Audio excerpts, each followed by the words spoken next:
Olá, hoje é a nossa quinta conversa sobre o tema Caminhando com Deus em meio ao sofrimento. Esse assunto é muito amplo, ele é muito vasto, de modo que ele é simplesmente impossível de ser esgotado. Algumas perguntas que temos, alguns questionamentos que temos, insistirão em permanecer sem respostas. Como cristãos, compete-nos considerar e absorver o que a Bíblia ensina e declara sobre o assunto. Hoje o nosso tema é a razão para o sofrimento. Eu e você não devemos desperdiçar nosso sofrimento. Podemos e devemos aprender com o sofrimento. Podemos crescer e amadurecer a partir dessa experiência. O sofrimento é parte da nossa condição humana. Aceitar o sofrimento não significa torná-lo agradável, aprazível. Também não significa encontrar uma explicação sempre plausível para ele. Também não significa encontrar sempre algum motivo nobre para justificá-lo. De acordo com a teologia cristã, o propósito supremo da vida é glorificar a Deus. Ou seja, isso significa que o primeiro propósito de nosso sofrimento, embora isso seja difícil de admitir e entender, é a glória de Deus.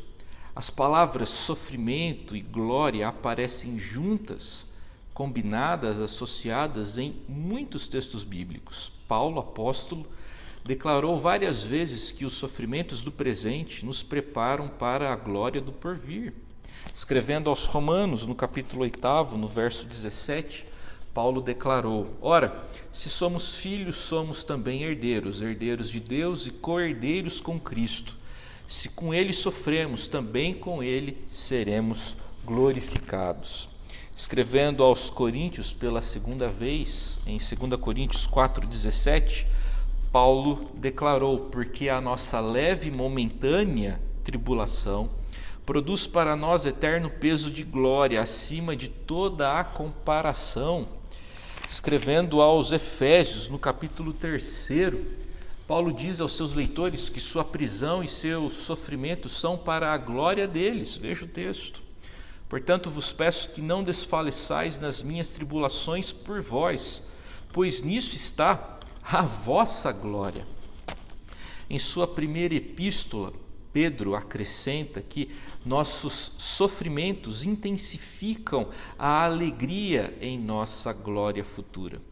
Considerando tudo isso, diante de todas essas realidades, vemos que nossos sofrimentos, se abordados da forma correta, glorificam a Deus. A religiosidade contemporânea não gosta muito disso, parece omitir essa realidade.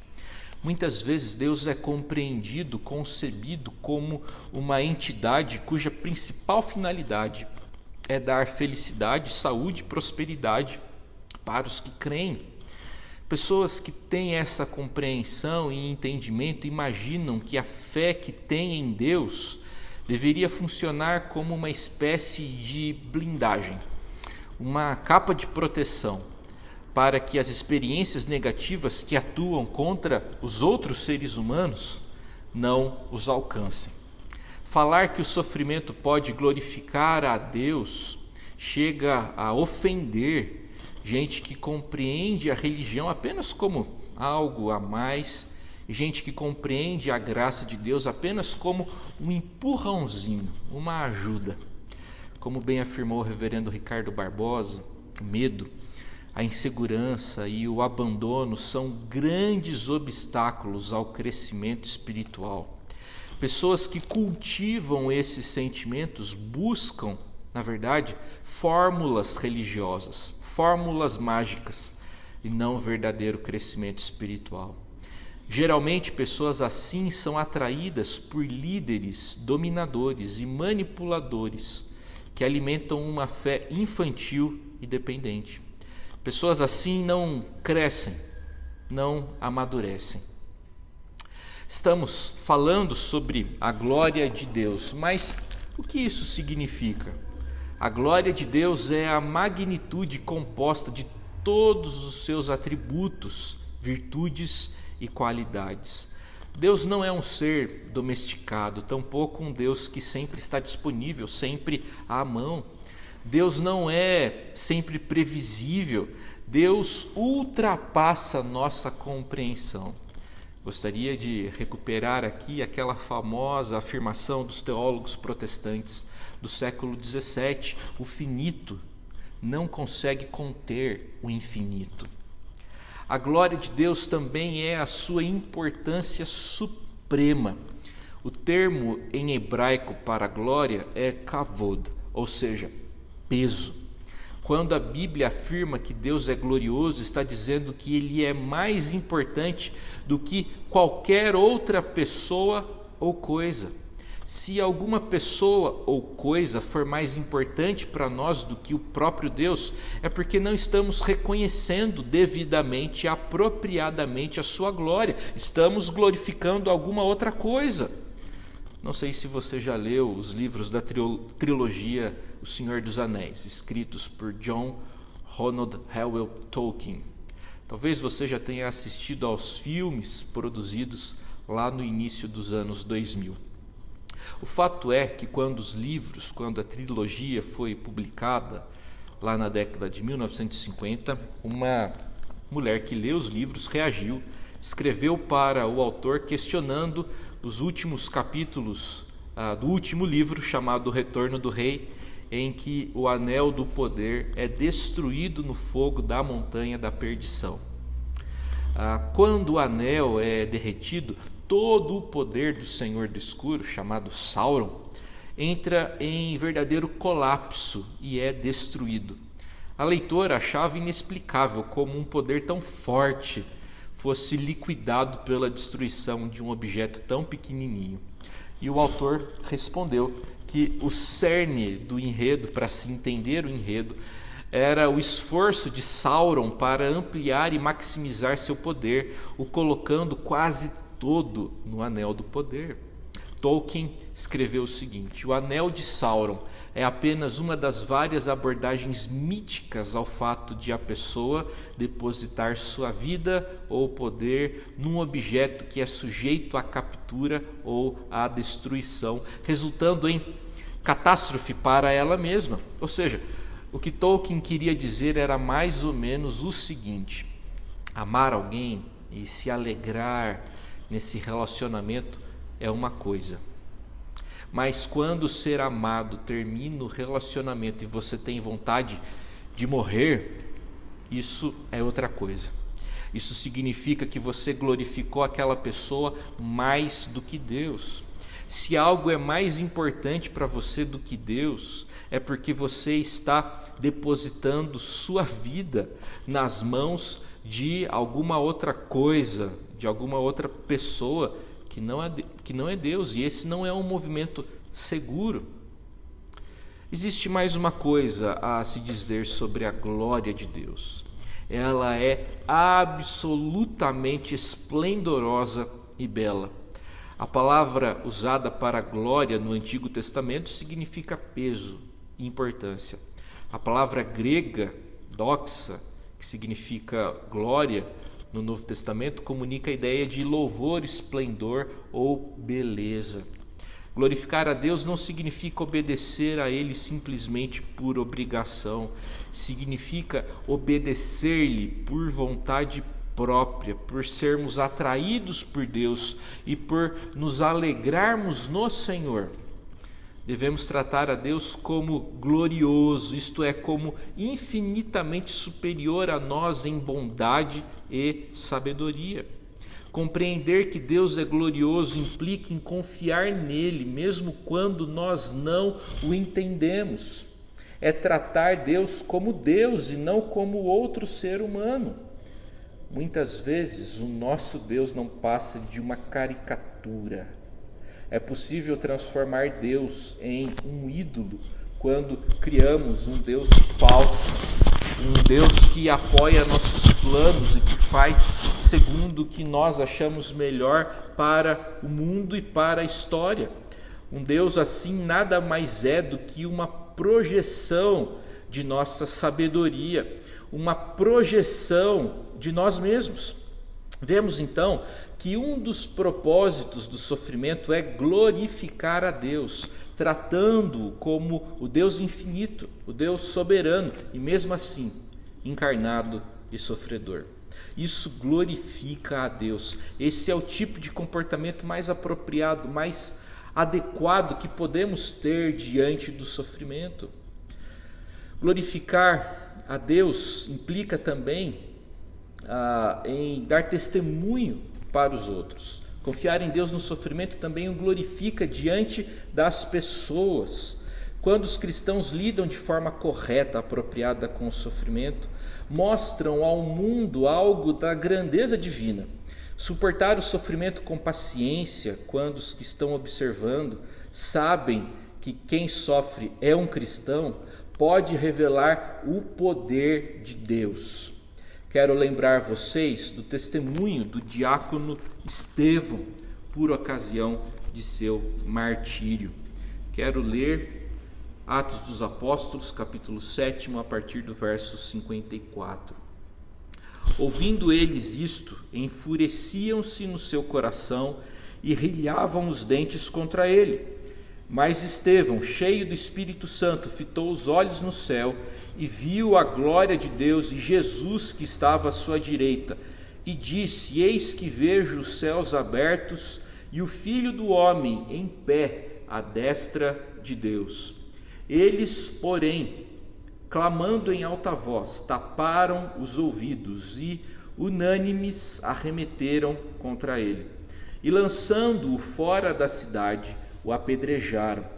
As testemunhas deixaram suas vestes aos pés de um jovem chamado Saulo e apedrejavam Estevão, que invocava e dizia: Senhor Jesus, recebe o meu espírito.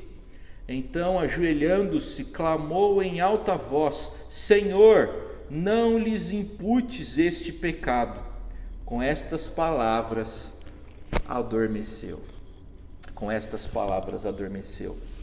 Enquanto era sentenciado à morte, Estevão não estava temeroso, mas radiante. A Bíblia diz que o seu rosto era como de um anjo. Enquanto morria com pedradas, o mártir orou em alta voz: Senhor, não lhes imputes este pecado. O jovem Saulo assistia a tudo aquilo, estava presente na execução de Estevão. Mais tarde, em Damasco, quando estava a caminho de prender os cristãos e destruir a igreja, Saulo teve um encontro com o Cristo ressurreto e redivivo, que lhe perguntou: Saulo, Saulo, por que me persegues? É inútil resistires ao aguilhão. Atos 26, verso 14. Aguilhão era uma vara afiada usada para guiar os animais na direção correta. Jesus está dizendo que, embora Saulo se opusesse ao cristianismo, no seu íntimo, no íntimo do seu coração, alguma coisa o forçava a reconhecer a verdade. Muitos acreditam que um desses aguilhões foi a alegria, a serenidade, a ausência de amargura demonstrados por Estevão enquanto morria. Como Estevão pôde ficar daquele jeito? De onde vinha a capacidade de perdoar os seus executores? O comportamento de Estevão debaixo do sofrimento impressionou e impactou Saulo. Depois de sua conversão, Paulo demonstrou a mesma serenidade para enfrentar o sofrimento.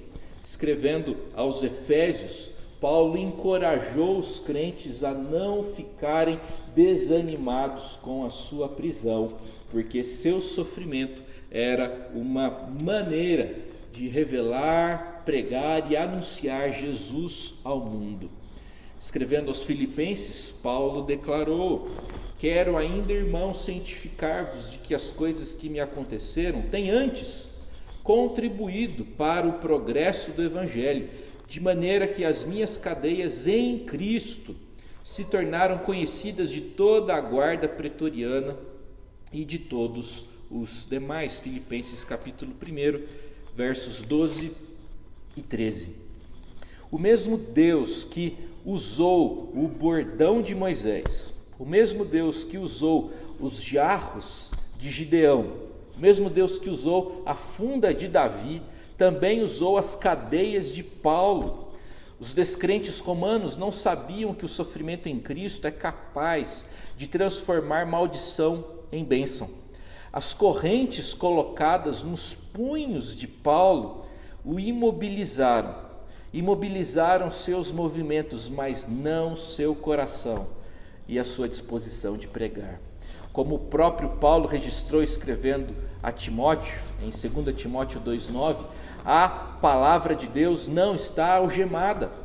Preso, Paulo teve a oportunidade de ter contato com os perdidos. Ele permanecia acorrentado a um soldado romano durante as 24 horas do dia.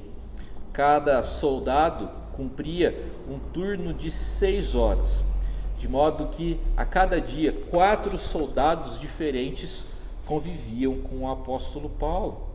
É possível imaginarmos que nessa convivência, esses soldados presos a um homem que orava sem cessar e que permanecia alegre apesar de preso injustamente, assim eles puderam perceber sua paciência, mansidão, coragem e inquebrantável lealdade às suas convicções, de modo que Deus usou isso para abrir o coração deles para Jesus.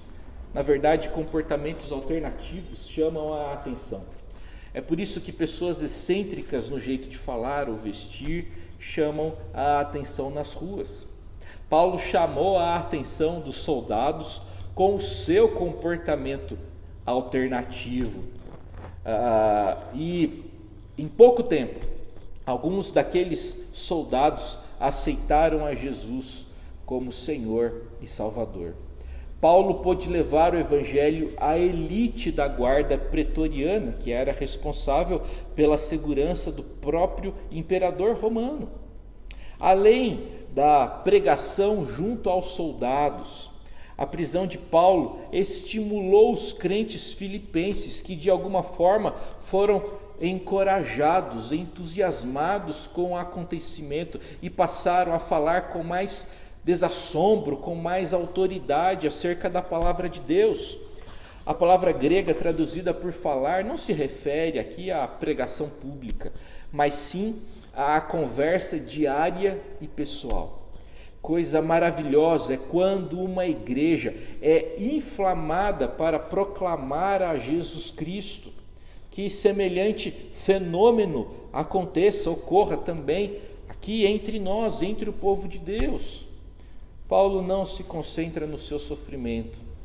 Paulo não se ocupa com autopiedade, com autocomiseração. Para Paulo, o que importa é o progresso do Evangelho. Quando Paulo escreveu: quero, irmãos, ainda cientificar-vos de que as coisas que me aconteceram têm contribuído para o progresso do Evangelho, Paulo estava comunicando, Paulo revela que quando olhava para o seu passado, ele conseguia ver um propósito divino em tudo o que lhe aconteceu. O reverendo Amantino Adorno Vassão, destacado pastor presbiteriano do século passado, contou uma experiência curiosa. Um moço na cidade de São José dos Campos ficou muito doente e passou por cerca de 2 anos de tratamento muito severo. O moço chegou no pastor e disse: pastor, eu quero marcar um culto de ação de graças. E o pastor falou: vamos dar graças a Deus pela sua cura. E o moço respondeu: não, pastor, eu quero agradecer a Deus pela doença, porque foi através da doença que eu me reconciliei com Deus. Eu quero concluir essa breve reflexão dizendo o seguinte: sofrimento e glória estão ligados um ao outro. Sabe por quê? Por causa de Jesus. Filipenses 2 diz que Jesus deixou sua glória de lado. Jesus perdeu toda a sua glória para que fôssemos revestidos dela. Jesus ficou de fora para que entrássemos. Jesus foi pregado na cruz para que ficássemos livres. Jesus tomou sobre si o único sofrimento que pode realmente nos destruir, sermos completamente afastados da presença de Deus. Jesus Cristo sofreu não para que jamais sofrêssemos, mas para que, ao sofrermos, para que sejamos como Ele. O sofrimento de Jesus resultou em glória. Aconteceu o mesmo com Paulo. Acontecerá o mesmo comigo e com você, em nome de Jesus. Que o Senhor te abençoe e te guarde.